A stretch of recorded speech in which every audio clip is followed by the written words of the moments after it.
नमस्कार, पंजाब टाइम्स देख रहे हैं आप और मैं हूं आपके साथ ज्योति।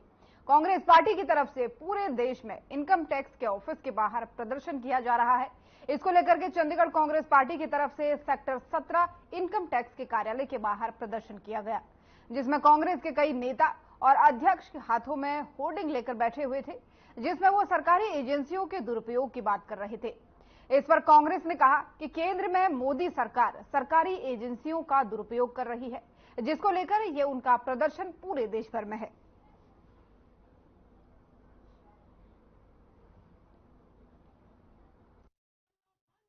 आज का जो हमारा प्रोटेस्ट है वो हम इनकम टैक्स दफ्तर सेक्टर 17 में चंडीगढ़ में बाहर बैठे हैं और आप देख सकते हैं चंडीगढ़ कांग्रेस की तमाम लीडरशिप, तमाम कार्यकर्ता यहाँ पर बैठे हैं।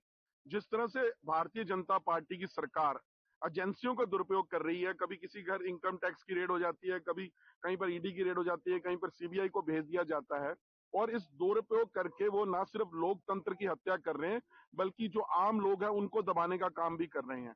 पर इस चीज को लोग अब बर्दाश्त नहीं करेंगे और कांग्रेस पार्टी के जिस तरीके से 2 दिन पहले इनकम टैक्स ने कांग्रेस और यूथ कांग्रेस के जो अकाउंट्स थे उसको फ्रीज करने का काम किया, इसका मकसद सिर्फ ये था कि जो अपने लोगों को हम तनख्वाहें देना चाहते हैं, जो हम अपने पार्टी को सुचारू ढंग से चलाना चाहते हैं, जो कैंपेन पार्टी चलाना चाहते हैं, उसको डीरेल करना है। ਇਹ ਜਿਹੜੀ ਪ੍ਰੋਟੈਸਟ ਅੱਜ ਕੀਤੀ ਹੈ, ਇਹ ਇਸ ਤੇ ਹੈ ਕਿ ਭਾਰਤੀ ਜਨਤਾ ਪਾਰਟੀ ਏਜੰਸੀਜ਼ ਦੀਆਂ ਜਿਹੜੀਆਂ ਕੇਂਦਰ ਸਰਕਾਰ ਦੀਆਂ ਏਜੰਸੀਜ਼ ਨੇ ਉਹਨਾਂ ਦਾ ਦੁਰਉਪਯੋਗ ਕਰਨੋਂ ਹਟ ਨਹੀਂ ਰਹੀ। ਲੇਟੈਸਟ ਉਹਨਾਂ ਨੇ ਜੋ ਉਦਾਹਰਨ ਹੋਇਆ ਕਿ ਕਾਂਗਰਸ ਦੇ ਜਿਹੜੇ ਅਕਾਊਂਟ ਫਰੀਜ਼ ਕੀਤੇ ਸੀ, ਇਹ ਇਨਕਮ ਟੈਕਸ ਡਿਪਾਰਟਮੈਂਟ ਨੂੰ ਵਰਤਿਆ ਹੈ। ਇਨਕਮ ਟੈਕਸ ਡਿਪਾਰਟਮੈਂਟ ਨੂੰ 2018-19 ਦਾ ਮਸਲਾ ਇੱਕ ਲਟਕ ਰਿਹਾ ਬੜੇ ਸਮੇਂ ਤੋਂ। 14 ਲੱਖ ਰੁਪਇਆ ਕੁਝ ਕਾਂਗਰਸ ਦੇ ਮੈਂਬਰ ਆਫ ਪਾਰਲੀਮੈਂਟ ਨੇ ਆਪਣੀਆਂ ਤਨਖਾਹਾਂ ਦੇ ਵਿੱਚੋਂ, ਜਿਹੜਾ ਕਿ ਆਏ ਸਾਲ ਉਹਨਾਂ ਨੂੰ ਇੱਕ ਮੈਂਬਰ ਨੂੰ ਪੈਸਾ ਜਮ੍ਹਾਂ ਕਰਵਾਉਣਾ ਪੈਂਦਾ ਹੈ, ਉਹਦੇ ਤਹਿਤ ਕਰਾਏ ਸਨ। ਪਾਰਟੀ ਨੇ ਉਹ ਪੈਸਾ ਆਪਣੇ ਅਕਾਊਂਟਸ ਦੇ ਵਿੱਚ ਦਿਖਾਇਆ। ਮੈਂ ਨਿੱਜੀ ਤੌਰ ਤੇ ਖੁਦ ਦੇਖਿਆ ਹੋਇਆ ਉਹ ਐਂਟਰੀਜ਼, ਮੈਂ ਉੱਥੇ 3 ਸਾਲ ਤਾਂ ਉਹ ਇਨਕਮ ਟੈਕਸ ਰਿਟਰਨ ਦੇ ਵਿੱਚ ਗਿਆ ਹੋਇਆ ਹੈ। ਇਨਕਮ ਟੈਕਸ ਡਿਪਾਰਟਮੈਂਟ ਨੇ ਉਸ ਵਕਤ ਇਹ ਕਹਿ ਕੇ ਕਿ ਤੁਸੀਂ ਇਹ ਪੈਸਾ ਕਿਉਂ ਤੁਸੀਂ ਇਹ ਕੈਸ਼ ਦੇ ਵਿੱਚ ਲਿੱਤਾ, ਨਕਦੀ ਕਿਉਂ ਲਿੱਤਾ।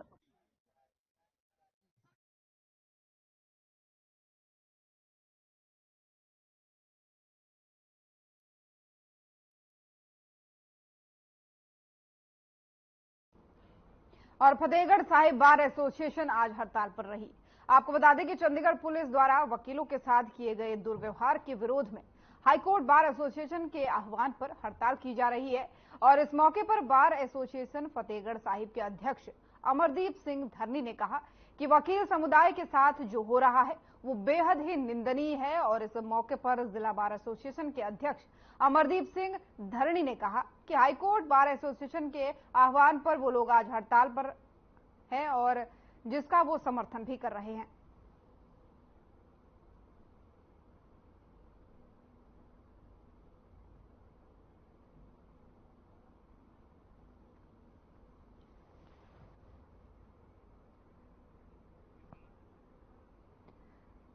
तो खबर फतेहगढ़ से आपको बता रहे हैं, जहां पर वकील समुदाय के साथ जो है अपनी मांगों को लेकर के प्रदर्शन कर रहे हैं। बार एसोसिएशन की यह हड़ताल है, जिसमें तस्वीरें आपको दिखा रहे हैं। कई सूत्री मांगे इनकी है जिनको लेकर के बैठे हैं और इस कार्यक्रम का जो समर्थन है वो अमरदीप सिंह धरनी ने किया है। उन्होंने कहा है कि जो वकील समुदाय है उनके साथ गलत हो रहा है, उनकी मांगों को माना जाना चाहिए और हम उनका समर्थन करते हैं। तो ये तस्वीरें आपको सीधे दिखा रहे हैं फतेहगढ़ से, जहां पर बार एसोसिएशन के सदस्यों ने, लोगों ने ये जो है हड़ताल की है। इसमें अपनी मांगों को लेकर के वो बैठे हैं और इनको कई लोगों का समर्थन भी मिल रहा है।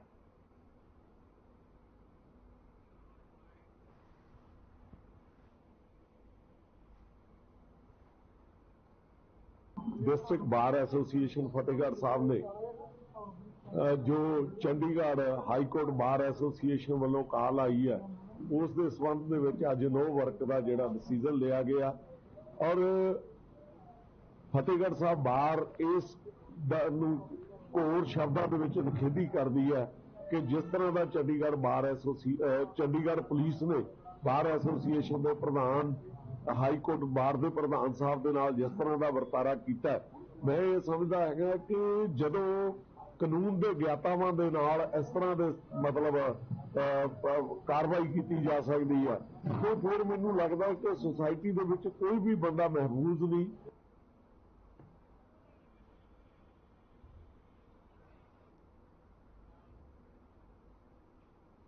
और और जहां सपने बड़े होते हैं तो वहां मेहनत भी करनी होगी। ये सफलता का मंत्र जज बनी खन्ना की बेटी प्रभजोत कौर ने दिया है।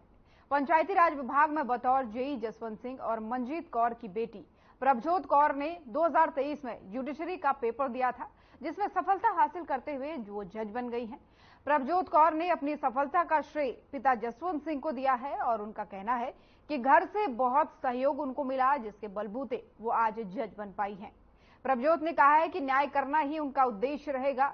इस खुशी के अवसर पर जसवंत सिंह ने कहा कि उनकी बेटी की सफलता से वो बहुत खुश हैं।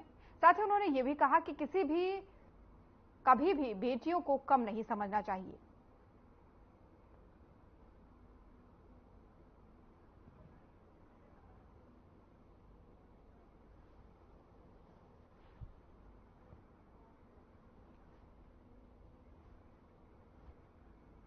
एंड मेरा हुन उस विच क्लीयर होया। ਤੇ ਹੁਣ ਤੁਸੀਂ ਜੱਜ ਦੀ ਕੁਰਸੀ ਤੇ ਬੈਠਣ ਜਾ ਰਹੇ ਹੋ ਤੇ ਕੀ ਤੁਹਾਡੇ ਫੈਸਲੇ ਕਿੱਦਾਂ ਦੇ ਹੋਣਗੇ, ਕੀ ਮਨ ਚ ਚੱਲਦੇ ਨੇ ਕਿੱਦਾਂ ਦੇ ਫੈਸਲੇ ਹੋਣਗੇ?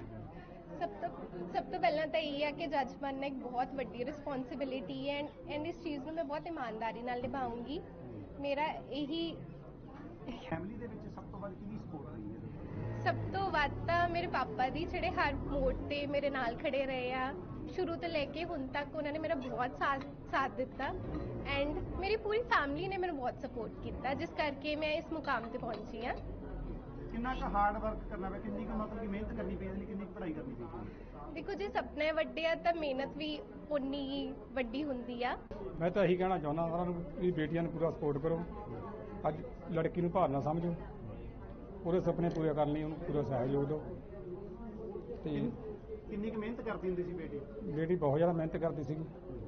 इहने पढ़ाई तो इलावा तो होर कोई है नहीं शौक, इंटरस्ट।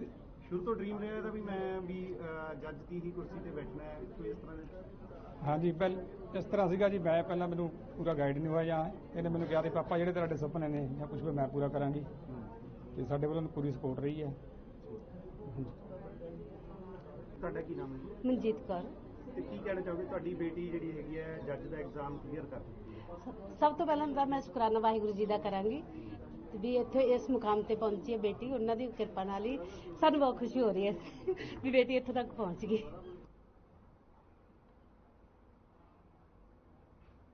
और खबर पंजाब से है, जहां पर श्रोमणी अकाली दल के अध्यक्ष सुखबीर सिंह बादल की तरफ से मुख्यमंत्री भगवंत मान के खिलाफ मुक्तसर साहिब की अदालत में किए गए मानहानि के दावे की आज पहली तारीख थी। इस मामले में मुख्यमंत्री की ओर से वकील इकबाल सिंह भुट्टर पेश हुए और माननीय अतिरिक्त सिविल जज सीनियर डिवीजन गवर्नर रावल की अदालत में इस मामले में अगली सुनवाई 19 मार्च 2024 तक स्थगित कर दी गई है।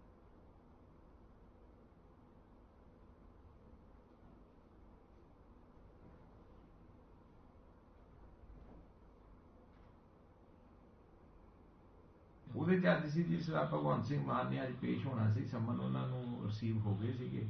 ਉਹਦਾ ਜਿਹੜਾ ਅਸੀਂ ਰਜਿਸਟਰਡ ਪੋਸਟ ਨਾਲ ਸੰਮਨ ਗਏ ਸੀ, ਉਹਦੀ ਡਿਟੇਲ ਕੋਰਟ ਨੂੰ ਦੇਤੀ ਸੀ ਵੀ 24 ਤਰੀਕ ਨੂੰ 24 ਜਨਵਰੀ ਨੂੰ ਸੰਮਨ ਉਹਨਾਂ ਦੇ ਜਿਹੜਾ ਦਿੱਤਾ ਐਡਰੈਸ ਆ ਉਹਦੇ ਤੇ ਰਿਸੀਵ ਹੋ ਚੁੱਕਿਆ ਹੈ। ਤੇ ਫਿਰ ਸਰਦਾਰ ਇਕਬਾਲ ਸਿੰਘ ਭੁੱਟਰ ਨੇ ਮੀਮੋ ਆਫ ਅਪੀਅਰੈਂਸ ਦੇ ਕੇ ਉਹਨਾਂ ਵੱਲੋਂ ਹਾਜ਼ਰੀ ਲਵਾਤੀ ਹੈ ਤੇ ਨੈਕਸਟ ਡੇਟ ਜਿਹੜੀ ਹੈ 19 ਮਾਰਚ ਉਹਨਾਂ ਦਾ ਰਿਟਨ ਸਟੇਟਮੈਂਟ ਜਵਾਬ ਦਾਵਾ ਦੇਣ ਵਾਸਤੇ ਕੋਰਟ ਨੇ ਪਾ ਦਿੱਤਾ।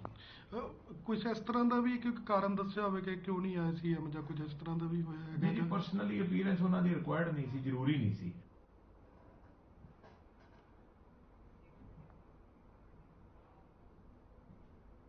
और मुख्यमंत्री भगवंत मान ने किसान आंदोलन को लेकर के प्रेस कॉन्फ्रेंस की और कहा कि हमने पहले भी कहा था अगर दलहन पर एमएसपी मिल जाए तो हम दलहन का उत्पादन कर सकते हैं। अभी दाल का आयात हमें करना पड़ता है। पंजाब में कपास का उत्पादन भी बहुत होता था, यहाँ कपास बेल्ट होती थी, लेकिन इसमें भी किसानों को काफी नुकसान हुआ और किसान धान की खेती करने लगे। अगर हमें एमएसपी की गारंटी मिले तो किसान दोबारा इनकी खेती करना शुरू कर सकते हैं। जितना लाभ धान की खेती में होता है, इतना लाभ अगर कपास और दलहन में भी किसानों को मिले और एमएसपी की गारंटी मिले तो ये खेती दोबारा हो सकती है। ਅੱਜ ਚੌਥਾ ਗੇੜ ਜਿਹੜਾ ਮੀਟਿੰਗ ਦਾ ਹੋਇਆ, ਫਿਰ ਇੱਕ ਵਾਰ ਪਹਿਲਾਂ ਵਾਂਗੂ ਕਾਫੀ ਲੰਬੀ ਚਰਚਾ ਹੋਈ, ਲਗਭਗ 5 ਘੰਟੇ 8 ਵਜੇ ਦੇ ਨੇੜੇ ਤੇੜੇ ਮੀਟਿੰਗ ਸ਼ੁਰੂ ਹੋਈ ਸੀ 1 ਵਜ ਗਿਆ ਰਾਤ ਦਾ ਤੇ ਕਾਫੀ ਵਿਚਾਰ ਵਟਾਂਦਰੇ ਆਪਸ 'ਚ ਹੋਏ ਮਾਹੌਲ ਕਿਉਂਕਿ ਮੈਂ ਤਾਂ ਇੱਕ ਪੰਜਾਬ ਦੇ ਪ੍ਰਤੀਨਿਧੀ ਤੌਰ ਤੇ ਉੱਥੇ ਬੈਠਦਾ ਔਰ ਮੈਂ ਜੇ ਕੋਈ ਪ੍ਰਪੋਜ਼ਲ ਇਦਾਂ ਦੀ ਹੁੰਦੀ ਹੈ ਜਿਹਦਾ ਪੰਜਾਬ ਨੂੰ ਫਾਇਦਾ ਹੁੰਦਾ ਹੋਵੇ ਤਾਂ ਮੈਂ ਉਹਦੇ ਬਾਰੇ ਵੀ ਗੱਲਬਾਤ ਕਰਦਾ। ਤੁਹਾਨੂੰ ਯਾਦ ਹੋਊਗਾ ਇਸੇ ਜਗ੍ਹਾ ਤੇ 8 ਤਰੀਕ ਨੂੰ 8 ਫਰਵਰੀ ਨੂੰ ਜਦੋਂ ਆ ਕੇ ਮੈਂ ਮੀਡੀਆ ਬਰੀਫ ਕੀਤਾ ਸੀ ਤਾਂ ਮੈਂ ਤੁਹਾਨੂੰ ਦੱਸਿਆ ਸੀ ਕਿ ਮੈਂ ਇੱਕ ਮੁੱਦਾ ਉਠਾਇਆ ਉੱਥੇ ਕਿ ਸਾਡਾ ਦੇਸ਼ ਜੋ ਹੈ ਮੁਜ਼ੰਬੀਕ ਤੋਂ ਤੇ ਕੋਲੰਬੀਆ ਤੋਂ $2 ਬਿਲੀਅਨ ਦੀ ਕੀਮਤ ਦੀਆਂ ਦਾਲਾਂ ਜਿਹੜੀਆਂ ਨੇ ਉਹ ਮੰਗਵਾਉਂਦਾ ਹੈ, ਇੰਪੋਰਟ ਕਰਦਾ ਭਾਰਤ ਦੇਸ਼ ਕੋਲੰਬੀਆ ਤੋਂ ਮੋਜ਼ੰਬੀਕ ਤੋਂ $2 ਬਿਲੀਅਨ ਦੀਆਂ। ਮੈਂ ਉਸ ਦਿਨ ਖੇਤੀ ਮੰਤਰੀ ਸਾਹਿਬ ਨੂੰ ਔਰ ਦੂਜੇ ਮੰਤਰੀਆਂ ਨੂੰ ਕਿਹਾ ਸੀ ਕਿ ਅਸੀਂ ਝੋਨੇ ਦੀ ਤੁਸੀਂ ਡਾਈਵਰਸਿਫਿਕੇਸ਼ਨ ਦੀ ਗੱਲ ਕਰਦੇ ਹੋ, ਜੇ ਸਾਨੂੰ ਝੋਨੇ ਦੇ ਨਾਲ ਜਿਹੜੀ ਫਸਲ ਅਸੀਂ ਝੋਨੇ ਦੀ ਜਗ੍ਹਾ ਤੇ ਬੀਜਾਂਗੇ ਜੇ ਉਹਦੇ ਤੇ ਸਾਨੂੰ MSP ਦੀ ਗਾਰੰਟੀ ਦੇ ਦਿਓ ਤਾਂ ਅਸੀਂ ਤੁਹਾਨੂੰ ਦਾਲਾਂ ਪੈਦਾ ਕਰਕੇ ਦੇ ਸਕਦੇ ਹਾਂ। ਹਿਸਟਰੀ ਆਪਣੇ ਆਪ ਨੂੰ ਰਿਪੀਟ ਕਰੂਗੀ। ਜਦੋਂ ਆਪਣਾ ਦੇਸ਼ ਕਣਕ ਦੇ ਮਾਮਲੇ 'ਚ ਇੱਕ ਵਾਰੀ ਜਿਹੜਾ ਵਿਦੇਸ਼ਾਂ ਤੇ ਡਿਪੈਂਡੈਂਟ ਸੀ, ਅਮਰੀਕਾ ਨੇ ਕਣਕ ਦੇਣ ਤੋਂ ਨਾ ਕਰਤੀ ਸੀ ਤਾਂ ਫਿਰ ਇੱਥੇ ਹਰੀ ਕ੍ਰਾਂਤੀ ਆਈ ਸੀ ਤੇ ਹਰੀ ਕ੍ਰਾਂਤੀ ਨੇ ਪੂਰੇ ਦੇਸ਼ ਦੇ ਅਨਾਜ ਦੇ ਭੰਡਾਰ ਜਿਹੜੇ ਭਰਤੇ ਜੋ ਪੰਜਾਬ ਨੇ ਲੀਡ ਕੀਤੀ ਸੀ ਉਹ ਕ੍ਰਾਂਤੀ। ਹਾਲਾਂਕਿ ਉਹ ਹਰੀ ਕ੍ਰਾਂਤੀ ਦਾ ਖਮਿਆਜਾ ਸਾਨੂੰ ਅੱਜ ਭੁਗਤਣਾ ਪੈ ਰਿਹਾ ਕਿ ਸਾਡਾ ਪਾਣੀ ਜਿਹੜਾ ਬਹੁਤ ਜ਼ਿਆਦਾ ਵਾਟਰ ਲੈਵਲ ਥੱਲੇ ਚਲਾ ਗਿਆ। ਸੋ ਮੈਂ ਕਿਹਾ ਸੀ ਕਿ ਦਾਲਾਂ ਸਾਨੂੰ ਦਿਓ, ਕਿਹੜੀਆਂ ਦਾਲਾਂ ਨੇ, ਸਾਡੀ ਇੰਨੀ ਉਪਜਾਊ ਧਰਤੀ ਹੈ ਕਿ ਅਸੀਂ ਤੁਹਾਨੂੰ ਪੈਦਾ ਕਰਕੇ ਦੇਵਾਂਗੇ, ਪਰ ਉਹਦੇ ਤੇ ਸਾਨੂੰ MSP ਦੀ ਗਾਰੰਟੀ ਹੋਣੀ ਚਾਹੀਦੀ ਹੈ, ਇੱਕ ਦਾਣਾ ਚੱਕਣ ਦੀ ਵੀ ਗਾਰੰਟੀ ਹੋਣੀ ਚਾਹੀਦੀ। ਅੱਜ ਉਸ ਵਿਸ਼ੇ ਤੇ ਵੀ ਗੱਲ ਹੋਈ। ਹੁਣ ਕਿਸਾਨ ਵੀ ਆ ਕੇ ਆਪਣੀ ਗੱਲ ਦੱਸਣਗੇ, ਮੰਤਰੀ ਸਾਹਿਬ ਦੱਸ ਕੇ ਗਏ ਹੋਣੇ। ਤੇ ਫਿਰ ਨਰਮਾ ਤੇ ਕਪਾਹ, ਕੋਈ ਜ਼ਮਾਨਾ ਸੀ ਜਦੋਂ ਸੰਗਰੂਰ ਦਾ ਇਲਾਕਾ, ਬਰਨਾਲੇ ਦਾ ਇਲਾਕਾ, ਮਾਨਸਾ, ਬਠਿੰਡਾ, ਫਾਜ਼ਿਲਕਾ, ਇਧਰ ਅਰਨੀ ਵਾਲਾ, ਪੰਨੀ ਵਾਲਾ, ਜਲਾਲਾਬਾਦ, ਅਬੋਹਰ ਤੱਕ ਸਾਡਾ ਉਹਨੂੰ ਕਾਟਨ ਬੈਲਟ ਕਹਿੰਦੇ ਸੀ, ਨਰਮਾ ਤੇ ਕਪਾਹ ਹੁੰਦੀ ਸੀ। ਪਰ ਉਹ ਵੀ ਸਾਰਾ ਹੁਣ ਲਗਭਗ ਝੋਨੇ 'ਚ ਚਲਾ ਗਿਆ ਕਿਉਂਕਿ ਫਸਲਾਂ ਰੁਲ ਗਈਆਂ ਤਾਂ ਵਿਸ਼ਵਾਸ ਉੱਠ ਗਿਆ ਕਿਸਾਨਾਂ ਦਾ। ਕਦੇ ਚਿੱਟੀ ਮੱਖੀ ਨੇ ਖਾ ਲਿਆ, ਕਦੇ ਗੁਲਾਬੀ ਸੁੰਡੀ ਨੇ ਖਾ ਲਿਆ, ਤਾਂ ਉਹਨਾਂ ਦਾ ਵਿਸ਼ਵਾਸ ਉੱਠ ਗਿਆ ਫਸਲ ਤੋਂ। ਤਾਂ ਉਹ ਵਿਸ਼ਵਾਸ ਬਹਾਲ ਕਰਨ ਵਾਸਤੇ ਵੀ ਗਾਰੰਟੀ ਚਾਹੀਦੀ ਹੈ ਖਰੀਦ ਦੀ, ਨਰਮੇ ਤੇ ਕਪਾਹ ਦੀ ਵੀ। ਸੋ ਨਾਲ ਅੱਜ ਕੱਲ ਮੱਕੀ ਜਿਹੜੀ ਹੈ ਉਹ ਐਥੇਨੋਲ ਬਣਨ ਲੱਗ ਗਿਆ। ਹੋਰ ਕਈ ਜਗ੍ਹਾ ਤੇ ਮੱਕੀ ਦੀ ਜਿਹੜੀ ਜ਼ਰੂਰਤ ਪੈਣ ਲੱਗ ਗਈ। 8 ਪਲਾਂਟ ਤਾਂ ਪੰਜਾਬ ਕੋਲੇ ਵੀ ਹੈਗੇ ਨੇ ਐਥੇਨੋਲ ਦੇ, ਪਰ ਉਹ ਤਾਂ ਬੀਜੀ ਜਾਊਗੀ ਜੇ ਸਾਨੂੰ MSP ਦੀ ਗਾਰੰਟੀ ਮਿਲੂਗੀ।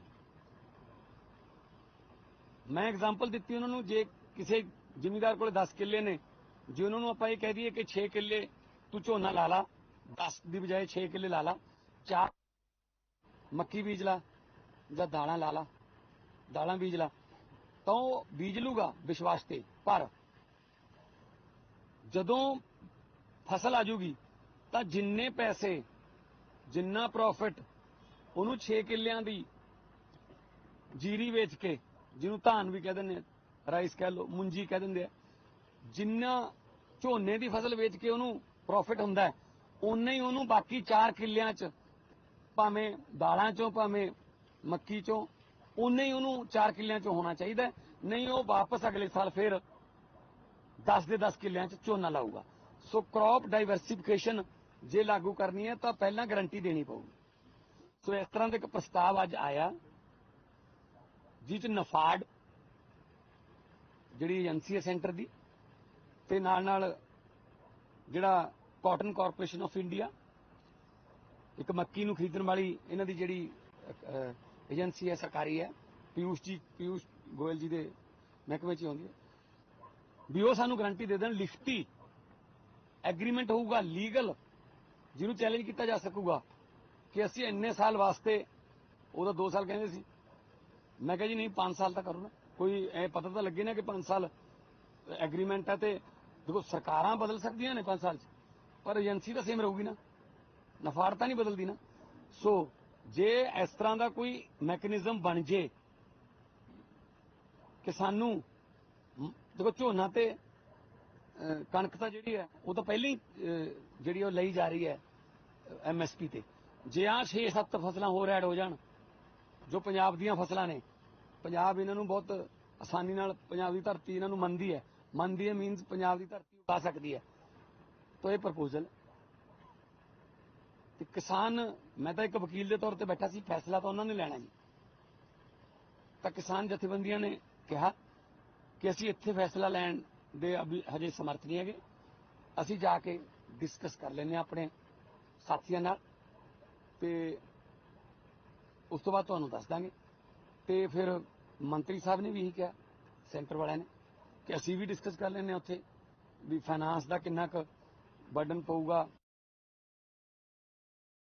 और अब खबर चंडीगढ़ से है, जहां किसान आंदोलन को लेकर के नवजोत सिंह सिद्धू ने ट्वीट कर कहा है कि किसान मुक्ति का असली मुद्दा C2+50 स्वामीनाथन फॉर्मूला पर किसानों की सुनिश्चित खरीद कानून है। MSP कानून के बजाय केंद्र सरकार अनुबंध खेती पर वापस जा रही है, जिसके खिलाफ 380 दिनों के लिए किसान आंदोलन छेड़ा गया था। जो अनुबंध खेती 3 काले कानूनों में से एक है, जिसे बाद में निरस्त कर दिया गया। क्या किसान फिर से वापस उसी स्थिति में आ गए हैं?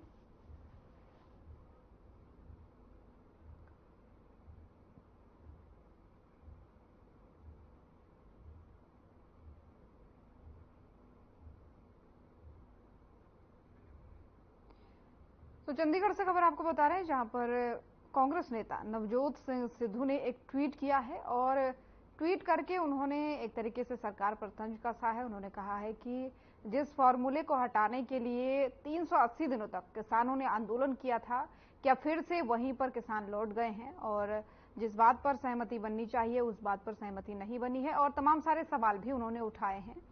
ट्वीट आपको दिखा रहे हैं तस्वीरों में लगातार आपके टीवी स्क्रीन पर, जो नवजोत सिंह सिद्धू ने ट्वीट किया है। किसानों के MSP की जंग को लेकर के उन्होंने ये ट्वीट किया है। उन्होंने स्वामीनाथन के कानून की भी बात कही। उन्होंने कहा कि इस फॉर्मूला पे बात होनी थी, लेकिन इस फॉर्मूला पे बात नहीं मानी गई, और अब जो किया जा रहा है क्या वो वही हो रहा है जिसके लिए किसान जो हैं 380 दिनों तक धरने पर बैठे, क्या वापस लड़ाई वहीं पहुंच गई है? उन्होंने सवाल उठाया है।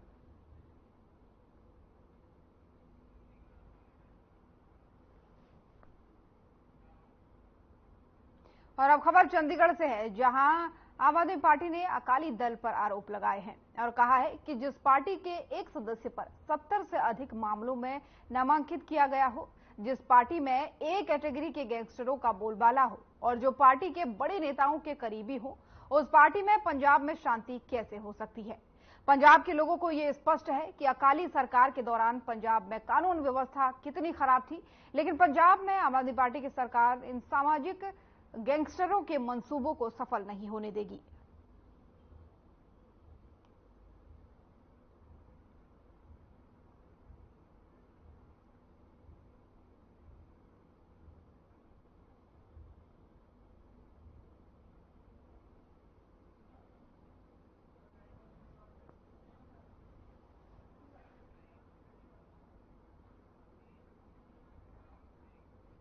और किसानों के MSP पर कानून बनाए जाने की मांग को लेकर के चल रहे विरोध प्रदर्शन के दौरान खनौरी जींद बॉर्डर पर हार्ट अटैक के कारण एक किसान की मौत हो गई। आपको बता दें कि किसान का नाम मंजीत सिंह और वो पटियाला के कंगथरा गांव का रहने वाला था। मंजीत सिंह 12 फरवरी को खनौरी बॉर्डर पर आए थे।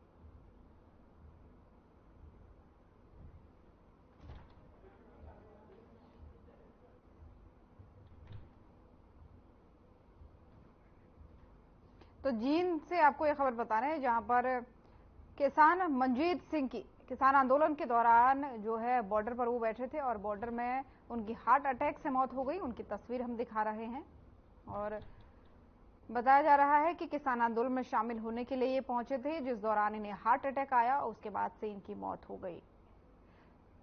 तस्वीरें लगातार आपके टीवी स्क्रीन पर आपको दिखा रहे हैं। इनका नाम मंजीत सिंह है, जो नंगथला गांव के निवासी बताए जा रहे हैं और जिस दौरान ये प्रदर्शन करने बॉर्डर पर पहुंचे थे, वहां पर इनको हार्ट अटैक आया और वहीं पर इनकी मौत हो गई।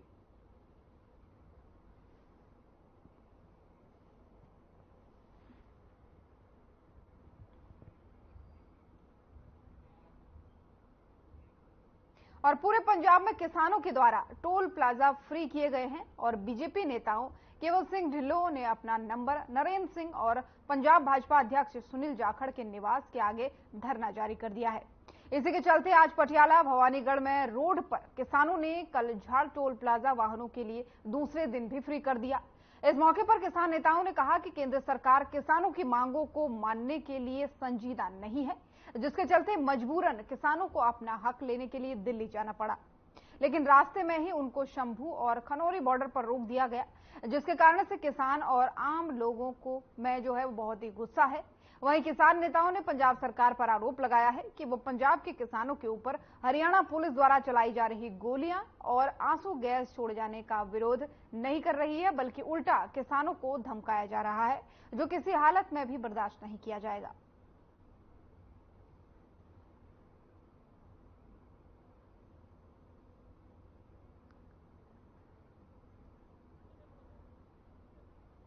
मेरा नाम हरजीत सिंह, भारतीय किसान एकता गराਹਾਂ ਬਲਾਕ ਭਵਾਨੀਗੜ੍ਹ ਦਾ ਮੀਤ ਪ੍ਰਧਾਨ ਹੈ। ਇਹ ਜਿਹੜਾ ਸੈਂਟਰ ਦੀ ਸਰਕਾਰ ਨੇ ਦਿੱਲੀ ਜਾਂਦੇ ਕਿਸਾਨਾਂ ਤੇ ਤਸ਼ੱਦਦ ਕੀਤਾ ਹੈ ਤੇ ਆਪਣੀਆਂ ਹੱਕੀ ਮੰਗਾਂ ਵਾਸਤੇ ਕਿਸਾਨ ਜਾ ਰਹੇ ਸੀ, ਉਹਨਾਂ ਦੇ ਤਸ਼ੱਦਦ ਕਰਨਾ ਸਰਕਾਰ ਦਾ ਬਹੁਤ ਹੀ ਗਲਤ ਰਵੱਈਆ ਹੈ। ਉਹਦੇ ਰਵੱਈਏ ਦੇ ਵਿਰੋਧ ਦੇ ਵਿੱਚ ਪੰਜਾਬ ਦੇ ਵਿੱਚ ਪੂਰੇ ਟੋਲ ਪਲਾਜ਼ੇ ਬੰਦ ਕਰ ਰਹੇ ਹਾਂ ਅਸੀਂ ਤੇ ਬੀਜੇਪੀ ਦੇ ਵੱਡੇ ਨੇਤਾ ਦਾ ਘਰ ਬੰਦ ਕਰ ਰਹੇ ਹਾਂ। ਉਹਨਾਂ ਦੇ ਘਰਾਂ ਮੂਹਰੇ ਪੱਕੇ ਧਰਨੇ ਲਾ ਰਹੇ ਹਾਂ। ਜੇ ਸਰਕਾਰ ਆਪਦੀ ਗੱਲ ਤੋਂ ਬਾਜ਼ ਨਾ ਆਈ ਤਾਂ ਆਉਣ ਵਾਲੇ ਸਮੇਂ ਦੇ ਵਿੱਚ ਇਹਨਾਂ ਦੇ ਸਾਰੇ ਮੰਤਰੀਆਂ ਦਾ ਜਿੰਨੇ ਵੀ ਛੋਟੇ ਵੱਡੇ ਲੀਡਰ ਨੇ ਸਾਰਿਆਂ ਦਾ ਘਾਓ ਕਰਾਂਗੇ ਤੇ ਪਿੰਡਾਂ ਦੇ ਵਿੱਚੋਂ ਵੜਨਾ ਬੰਦ ਕਰ ਦੇਵਾਂਗੇ ਇਹਨਾਂ ਨੂੰ। ਟੋਲ ਤੇ ਜੋ ਦਿੱਲੀ ਸਰਕਾਰ ਹਰਿਆਣਾ ਸਰਕਾਰ ਨੇ ਰਲ ਕੇ ਪੰਜਾਬ ਸਰਕਾਰ ਵੀ ਉਹਦੇ ਵਿੱਚ ਰੋਲ ਅਦਾ ਕਰ ਰਹੀ ਹੈ। ਕਿਸਾਨਾਂ ਦੇ ਉੱਤੇ ਆਪਦੀਆਂ ਮੰਗਾਂ ਮਨਾਉਣ ਵਾਸਤੇ ਗਿਆਂ ਦੇ ਉੱਤੇ ਵੱਡੇ ਹਮਲੇ ਕੀਤੇ ਆ, ਵੱਡੇ ਪੱਧਰ ਤੇ ਬੰਬ ਚਲਾਏ ਨੇ ਤੇ ਕਰ ਰਹੀ ਹੈ ਹਮਲੇ। ਉਹਦੇ ਸਬੰਧ 'ਚ ਭਾਰਤੀ ਕਿਸਾਨ ਯੂਨੀਅਨ ਏਕਤਾ ਗਰਾਹਾਂ ਉਹ ਕਿਸਾਨਾਂ ਨਾਲ ਖੜੀ ਹੈ। ਅਸੀਂ 14 ਤਰੀਕ ਨੂੰ ਟ੍ਰੇਨਾਂ ਰੋਕੀਆਂ, ਫਿਰ ਭਾਰਤ ਬੰਦ ਕੀਤਾ ਤੇ ਹੁਣ ਅਸੀਂ ਕੱਲ ਤੋਂ ਲੈ ਕੇ ਲਗਾਤਾਰ ਹੈ ਜਿਹੜੇ ਤਿੰਨ ਇਹਨਾਂ ਦੇ ਵੱਡੇ ਲੀਡਰ ਹੈ, ਕੈਪਟਨ ਅਮਰਿੰਦਰ ਸਿੰਘ ਹੋ ਗਿਆ, ਜਾਖੜ ਹੋ ਗਿਆ ਇਹਨਾਂ ਦਾ ਭਾਜਪਾ ਦਾ ਜਿਹੜਾ ਪ੍ਰਧਾਨ ਹੈ, ਤੇ ਕੇਵਲ ਢਿੱਲੋਂ ਬਰਨਾਲੇ, ਉਹਨਾਂ ਦੇ ਘਰ ਘੇਰੇ ਹੈ ਤੇ ਟੂਲ ਪਲਾਜ਼ੇ ਲਗਭਗ ਪੰਜਾਬ ਦੇ ਸਾਰੇ ਭਾਰਤੀ ਕਿਸਾਨ ਯੂਨੀਅਨ ਏਕਤਾ ਗਰਾਹਾਂ ਵੱਲੋਂ ਬੰਦ ਕਰੇ ਨੇ। ਟੂਲ ਪਲਾਜ਼ੇ ਕਿਉਂ ਬੰਦ ਕਰੇ ਨੇ? ਅਯੋਗ ਅਦਾਰੇ ਮੋਦੀ ਸਰਕਾਰ ਨੂੰ ਚਲਾ ਰਹੇ ਹੈ ਤੇ ਅਯੋਗ ਅਦਾਰਿਆਂ ਤੇ ਵੱਡੀ ਸੱਟ ਲੱਗਣੀ ਚਾਹੀਦੀ ਹੈ। ਉਸ ਕਰਕੇ ਅਸੀਂ ਬੇਨਤੀ ਕਰਦੇ ਹਾਂ, ਜਿਹੜੇ ਫੇਸਬੁੱਕਾਂ ਵਾਲੇ ਵੀਰ ਨੇ ਸਾਡੇ, ਉਹ ਸਾਨੂੰ ਦੋਸ਼ ਦੇਣ ਦੀ